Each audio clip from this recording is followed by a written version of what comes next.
इस वीडियो में आपको बहुत ही इंटरेस्टिंग जानकारी मिलेगी कि तहसील के दो सबसे बड़े अधिकारी, जैसा कि आप जानते होंगे, एक एसडीएम होता है और एक सीओ होता है। सीओ जिसके कहीं कहीं डीएसपी या एसीपी भी बोलते हैं।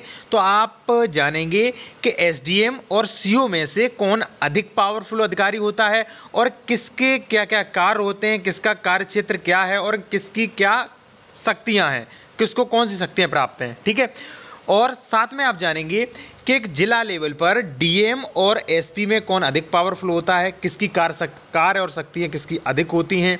और साथ में आपको बताना होगा, कमेंट करके आपको अवश्य बताना होगा कि आपको कौन, आपकी नज़र में कौन अधिक पावरफुल होता है। तो चलिए वीडियो शुरू करते हैं। देखिए, सबसे पहले बात करेंगे बड़ी इकाई के बारे में। ठीक है। जैसा कि आप सभी लोग जानते होंगे, एक जिला जो होता है वो कई तहसीलों से मिलकर बना होता है। एक जिले में 2, 4, 5 तक तहसीलें जो हैं वो हो सकती हैं। ठीक है। अगर वहीं बात करें, वही जिला के दो सबसे बड़े अधिकारी कौन से होते हैं, जैसा कि आप सभी लोग जानते होंगे, डीएम होता है और एसपी होता है। सबसे पहले इनके नामों के बारे में जान लेते थे कि डीएम की फुल फॉर्म होती है डिस्ट्रिक्ट मजिस्ट्रेट, जिसे हिंदी में जिलाधिकारी कहते हैं, और कहीं कहीं पर कई लोग जो होता है उसे कलेक्टर भी कहते हैं। लेकिन मैं आपको एक डीएम और कलेक्टर में थोड़ा जो है वो एक जो डाउट है, वो आपको एक जो महत्वपूर्ण जो बिंदु है वो भी आपको बताऊंगा।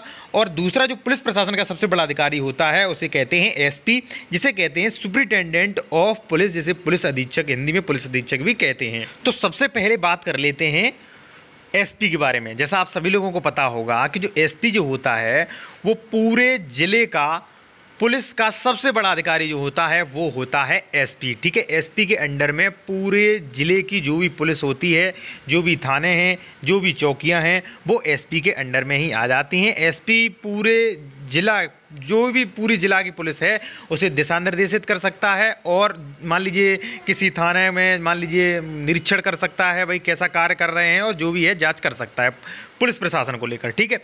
अब आपके मन में अगर एक डाउट हो कि भाई एसएसपी क्या होता है, तो एसएसपी नहीं जिले का सबसे बड़ा अधिकारी हुआ। देखिए, अगर आपके डिस्ट्रिक्ट में एसएसपी की तैनाती है तो वहाँ पर पूरी जिले का सबसे बड़ा पुलिस अधिकारी एसएसपी होगा। ठीक है। जिले में एसएसपी की तैनाती भी की जाती है और एसपी की तैनाती भी की जाती है। ठीक है। अगर मान लीजिए आपके जिले में एसएसपी है, सीनियर सुपरिटेंडेंट ऑफ पुलिस, आपको ध्यान रहे वहाँ पर एसएसपी क्या फुल फॉर्म हो गई, सीनियर।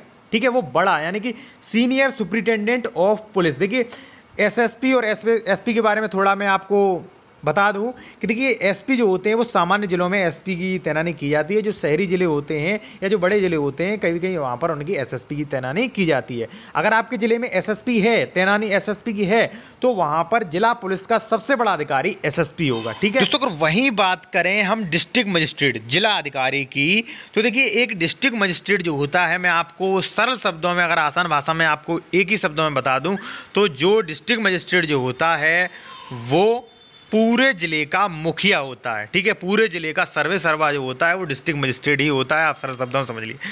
अब मैं अगर उसके कार्यक्षेत्र के बारे में बात करूं, तो देखिए जो एसपी जो होता है वो सिर्फ और सिर्फ पुलिस प्रशासन का ही सबसे बड़ा अधिकारी होता है। ठीक है। पुलिस प्रशासन को ही दिशा निर्देशित कर सकता है।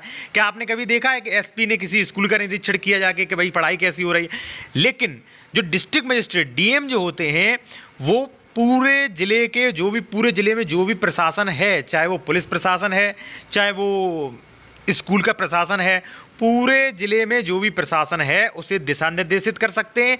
अगर डीएम को लगता है कि मान लीजिए इसमें कोई महामारी या मान लीजिए कोई बीमारी फैल रही है, कोई संक्रमण फैल रहा है, तो डीएम जो डिस्ट्रिक्ट मजिस्ट्रेट जो होता है वो वहाँ पर लॉकडाउन लगवा सकता है, या मान लीजिए कहीं हालात ख़राब हैं, कहीं दंगा जैसी स्थिति है, तो वहाँ पर धारा 144 भी लागू कर सकता है। ठीक है। अगर डिस्ट्रिक्ट मजिस्ट्रेट चाहे तो वह जो भी जिला पुलिस जो होती है, पूरे जिले की पुलिस को दिशा निर्देशित भी कर सकता है। वो किसी थानों में जाके थानों की जांच भी कर सकता है, थानों का निरीक्षण भी कर सकता है, और वो किसी स्कूल में जाके भाई स्कूल का भी निरीक्षण कर सकता है कि भाई स्कूल में कैसी पढ़ाई चल रही है।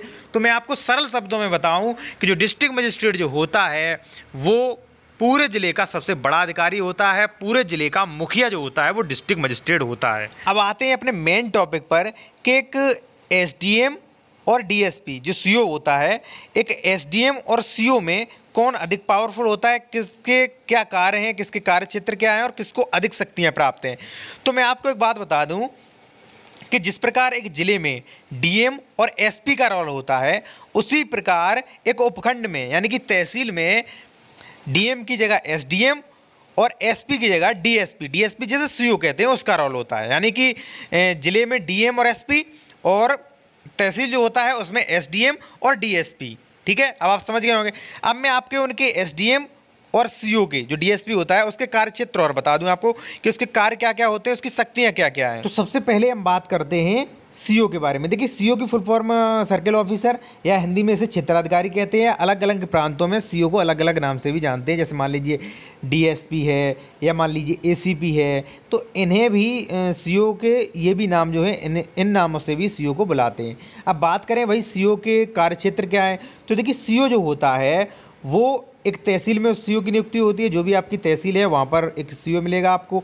सीओ के अंडर में कई थाने आते हैं। देखिए, जो भी आपकी तहसील में थाने हैं या चौकियां हैं वो सभी सीओ के अंडर में आते हैं। सीओ जो होता है, जो भी उसकी तहसील में जो भी थाने पड़ते हैं, जो भी चौकियां, जो भी पुलिस प्रशासन पड़ता है, सीओ से दिशा निर्देशित कर सकता है। ठीक है, अगर आपके दिमाग में एक डाउट और हो कि भाई एसओ, एसएचओ या सीओ में से कौन बड़ा होता है, तो कि एसओ और एसएचओ एक थाने के इंचार्ज होते हैं, यानी कि एक थाने के सबसे बड़े अधिकारी होते हैं।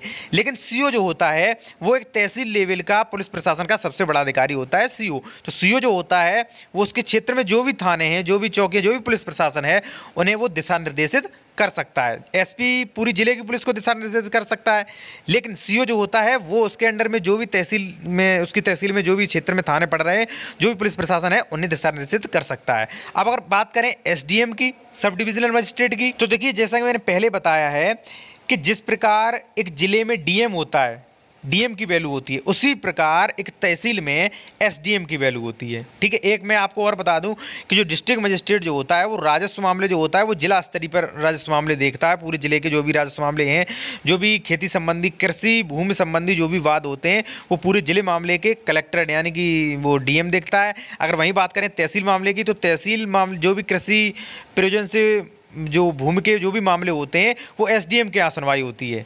ठीक है, और जैसा कि मैंने बताया कि एसडीएम जो होता है वो तहसील के सभी प्रशासन, जो भी तहसील में प्रशासन है, उनकी निरीक्षण कर सकता है। जैसे मान लीजिए एसडीएम जो है पुलिस को भी दिशा निर्देशित, जो भी उसकी तहसील की पुलिस है उसे दिशा निर्देशित कर सकता है। एसडीएम जो है धारा 144 भी लागू कर सकता है। लेकिन अगर वहीं बात करें सीओ की, तो सीओ तो अपना जो सर्किल ऑफिसर जो पुलिस का सीओ जो होता है वो अपना पुलिस प्रशासन ही देखेगा। जो भी उसके तहसील में, जो भी उसके क्षेत्र में जो भी पुलिस प्रशासन है, तो वह अपने पुलिस प्रशासन को ही दिशा निर्देशित करेगा, पुलिस प्रशासन को ही देखेगा, कंट्रोल करेगा। लेकिन एसडीएम की बात करें तो एसडीएम जो है पुलिस, जो भी उसकी तहसील है, जिस तहसील का एसडीएम है, तो उस तहसील की पुलिस प्रशासन को भी वो देख सकता है, दिशा निर्देशित कर सकता है, और जो भी तहसील के अन्य प्रशासन हैं उन्हें भी देख सकता है। और यानी कि कहने को तहसील का सर्वे सर्वा, तहसील का मुखिया जो होता है एसडीएम होता है, और पूरे जिले का मुखिया जो होता है वो होता है डीएम।